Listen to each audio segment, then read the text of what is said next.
আমি চাকরির খোঁজে শহরে এসেছিলাম। তখন আমার এক বন্ধু আমাকে তার বাড়িতে থাকার জন্য অনুরোধ করল।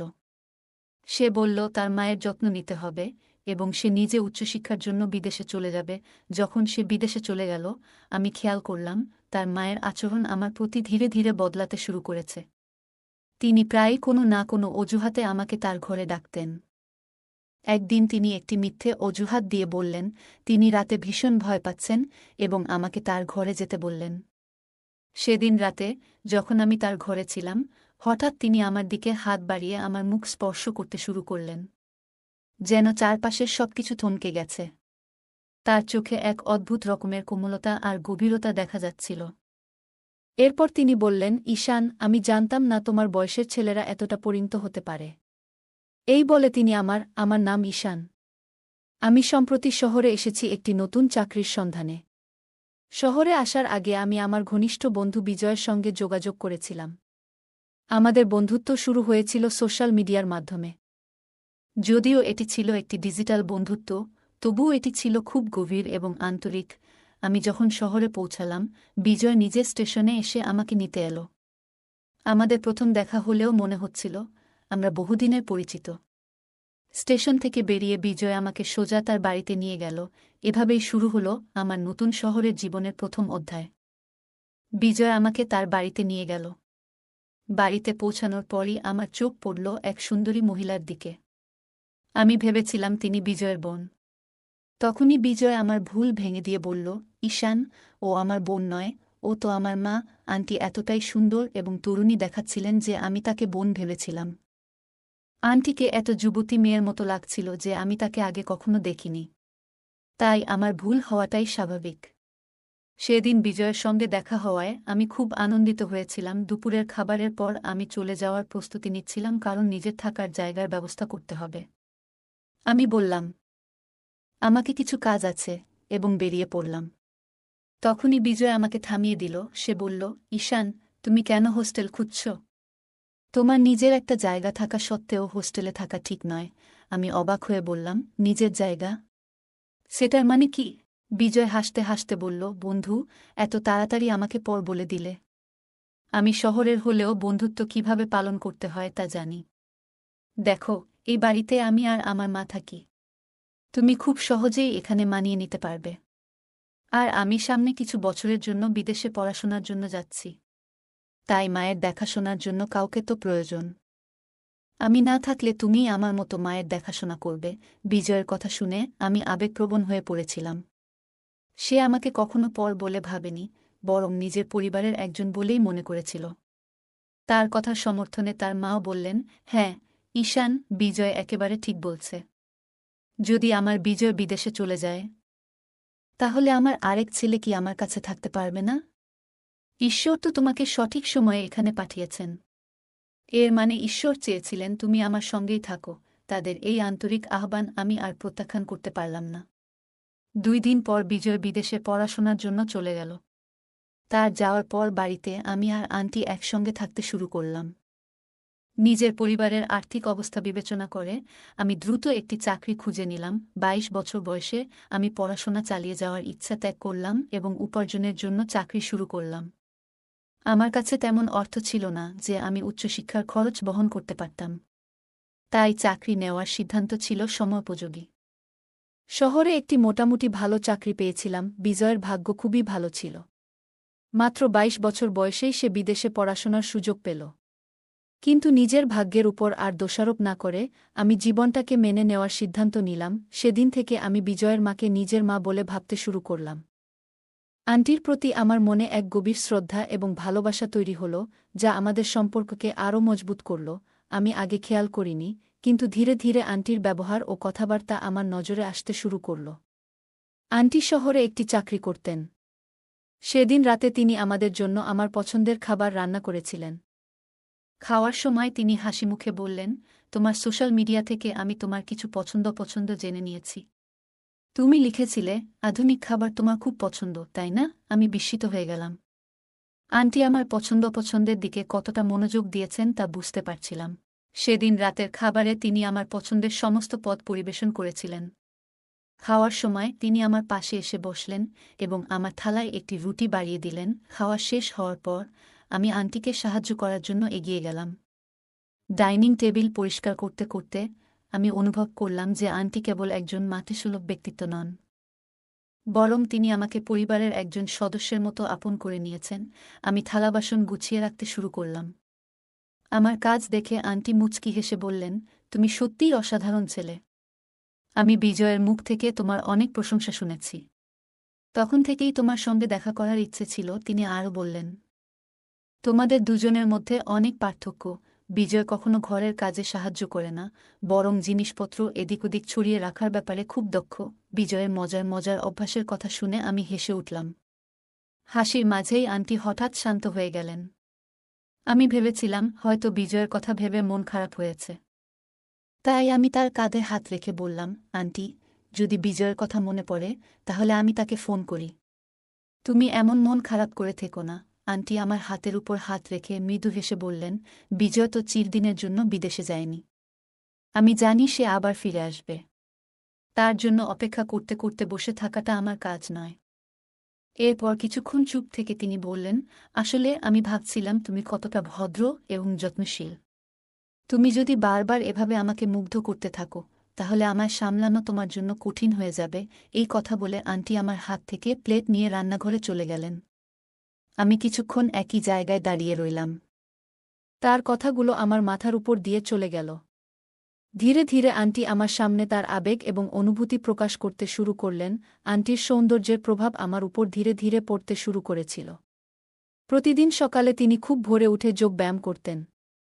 একদিন যখন আমি তাকে যোগ ব্যায়াম করতে দেখলাম, তখন তার তরুণ দেখানোর রহস্য আমার কাছে স্পষ্ট হয়ে গেল।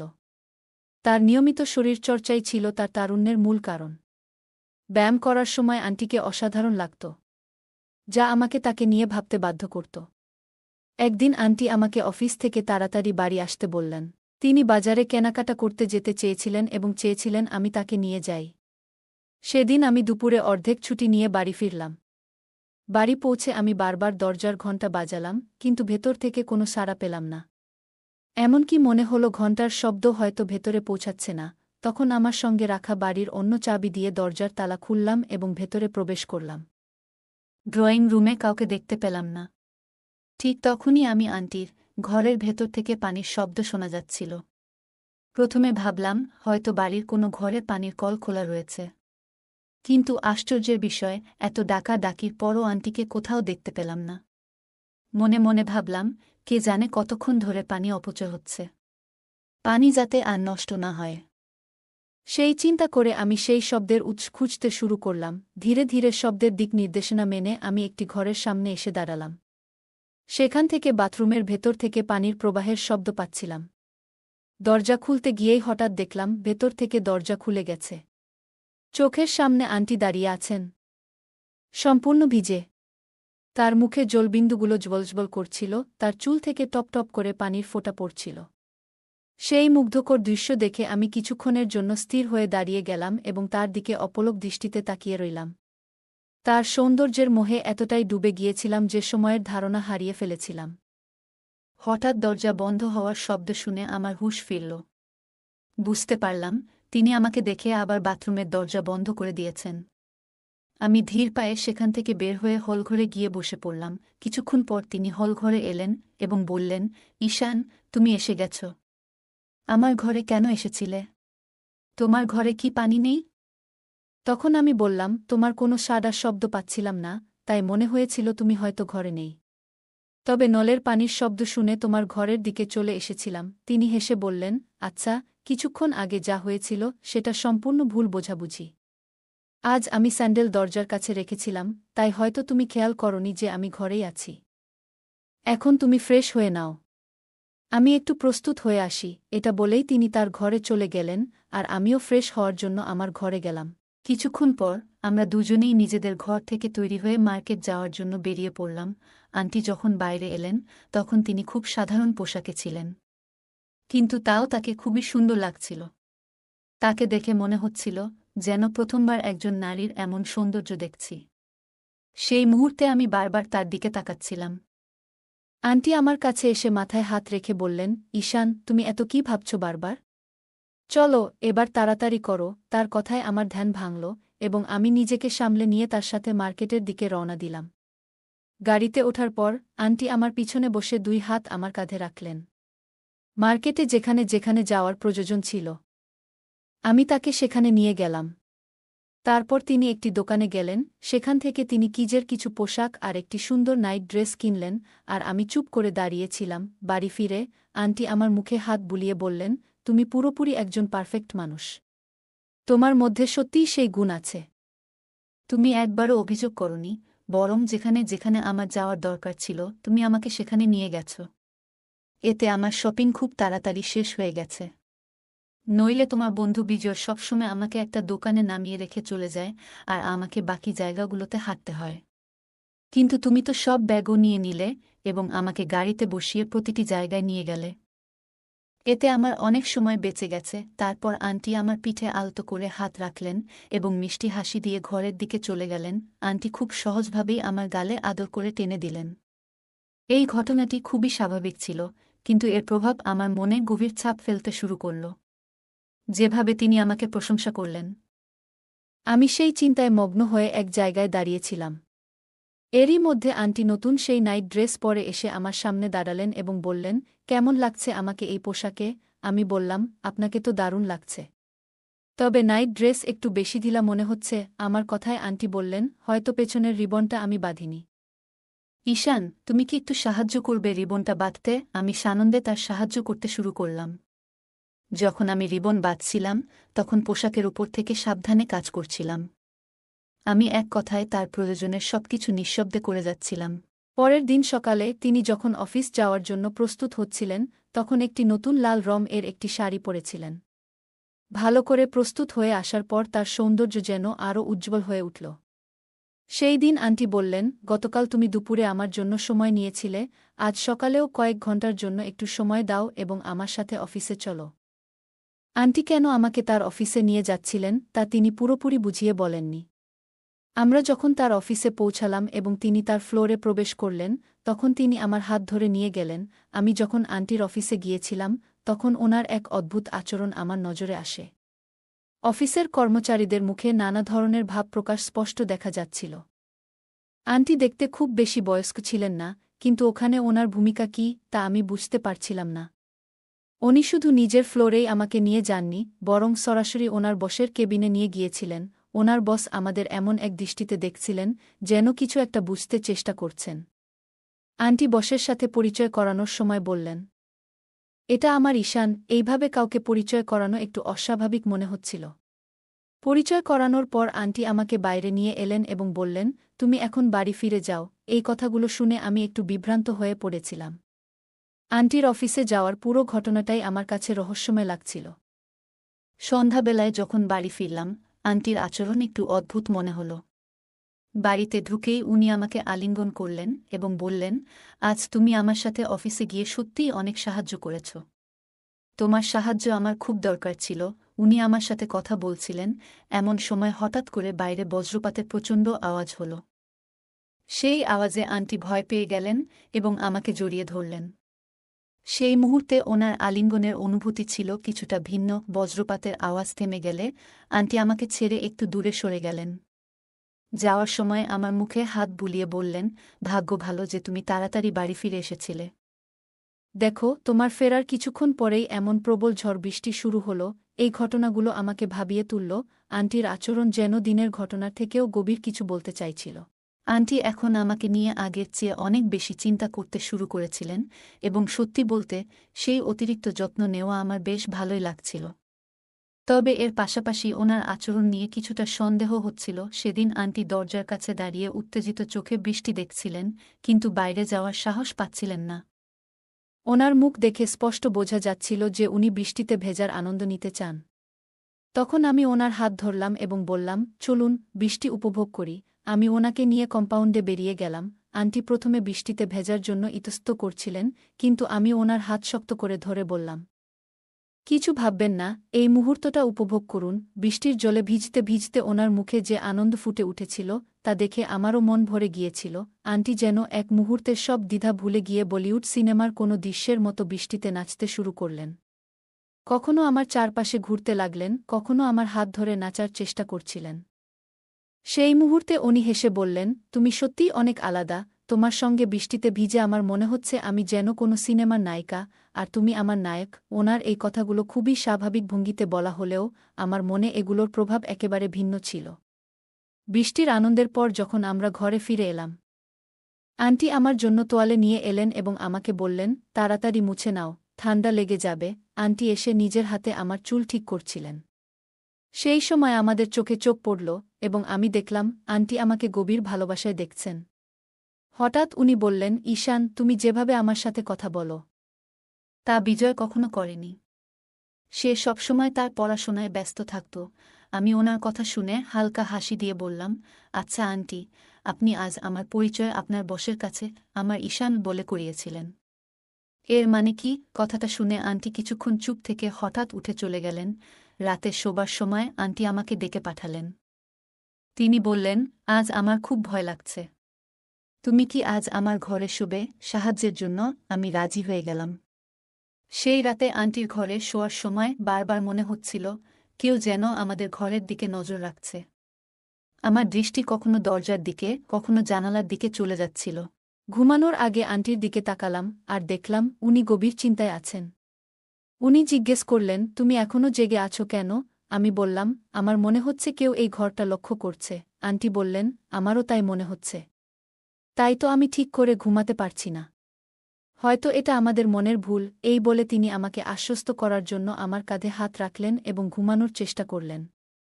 কিছুক্ষণ পর হঠাৎ ঘরের লাইট জ্বলে উঠল।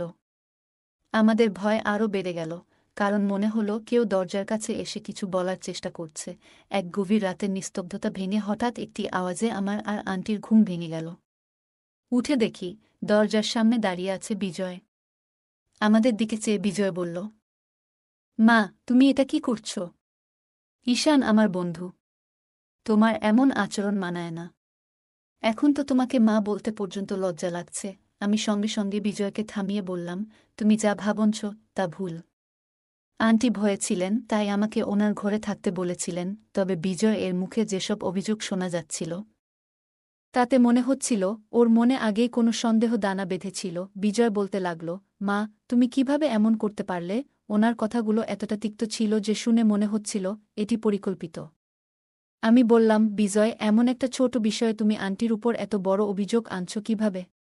তুমি কি অন্য কোনো রাগ প্রকাশ করছ? এরপর আমি জিজ্ঞেস করলাম, তুমি তো বিদেশে থাকার কথা ছিল, হঠাৎ করে ফিরে এলে কেন? বিজয় উত্তরে বলল, আমি বিদেশে যেতে পারিনি কারণ মায়ের কাছে যথেষ্ট টাকা ছিল না। মা টাকার ব্যবস্থা করতে পারেননি, তাই আমি আমার কাকুর কাছে টাকা চাইতে গিয়েছিলাম। তবে মাকে এটা জানাইনি। বিজয় আরও বলল, সেদিন যখন আমি কাকুর কাছে টাকা চাইতে যাই তখন উনি আমাকে মায়ের সম্পর্কে কিছু কথা বলেন, যেগুলো আমি আগে কখনো ভাবিনি বা গুরুত্ব দিইনি। আমার কাকু একদিন আমাকে বললেন, তোমার মা একজন অপরিচিত পুরুষের সাথে অস্বাভাবিক সম্পর্ক রাখছে। ওনার কথাগুলো আমার মনে গভীর ছাপ ফেলেছিল, কারণ ওনার কথা অস্বীকার করার কোনো কারণ ছিল না। বাবার অনুপস্থিতিতেও মা কেন এত সজ্জিত হয়ে থাকতেন তা নিয়ে আমি আগে কখনো ভাবিনি। কাকুর কথা শোনার পর আমার মনে অনেক প্রশ্ন উঠে এলো।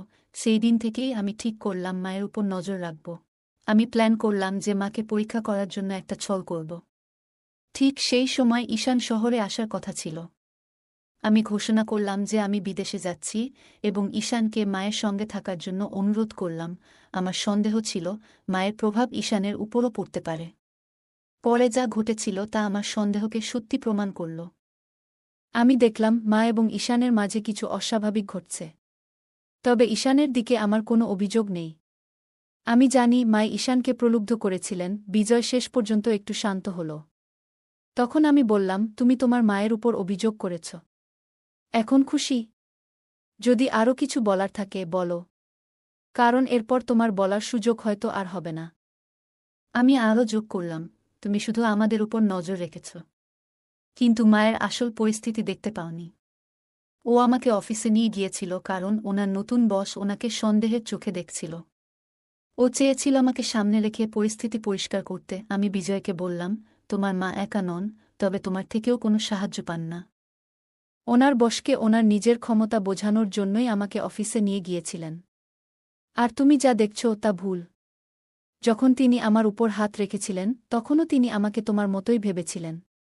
মা কখনো আমাদের মধ্যে পার্থক্য করেননি। তুমি যদি অন্যদের কথায় কান না দিয়ে নিজের মাকে বোঝার চেষ্টা করতে, তাহলে ওনার সম্পর্কে এমন কুৎসিত কথা বলতে না।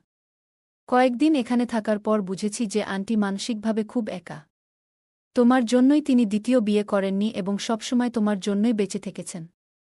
কিন্তু যখন তোমার দায়িত্ব নেওয়ার সময় এলো, তুমি নিজের জগতে এতটাই মগ্ন ছিলে যে মাকে অবহেলা করেছ। উপরন্তু অন্যদের কথা শুনে নিজের মায়ের উপর অবিশ্বাস দেখিয়েছ। আমি কথা বলছিলাম, তখন আন্টি আমার কাঁধে হাত রেখে বললেন, ঈশান, তোমার মধ্যে যে বুদ্ধি ও বোঝাপড়া আছে তা বিজয়ের মধ্যে নেই। আমি ওকে কখনোই কষ্ট করে কিছু অর্জন করতে দিইনি। ওর প্রয়োজনের সবকিছু আমি সময় মতো দিয়ে দিয়েছি।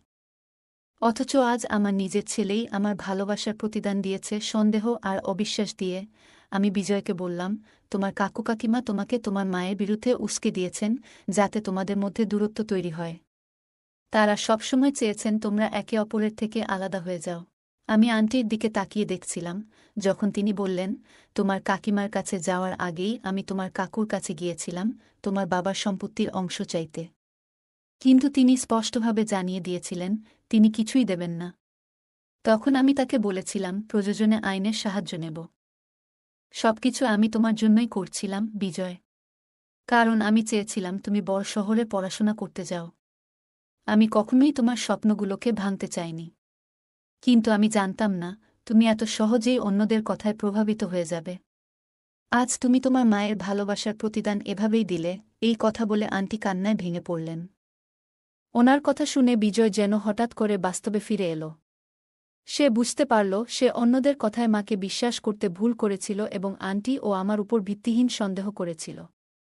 নিজের ভুল বুঝতে পেরে বিজয় কান্নার মধ্যে মায়ের কাছে ক্ষমা চাইল। আন্টি ছিলেন একজন মা, তাই তিনি তার ছেলেকে সহজেই ক্ষমা করে দিলেন। বিজয় তখন আমাকে অনুরোধ করল আমি যেন তাদের বাড়িতে থেকে যাই। কিন্তু আমি বুঝতে পারলাম এই মা ছেলের সম্পর্ক আবার স্বাভাবিক হওয়ার জন্য তাদের সময়ের প্রয়োজন।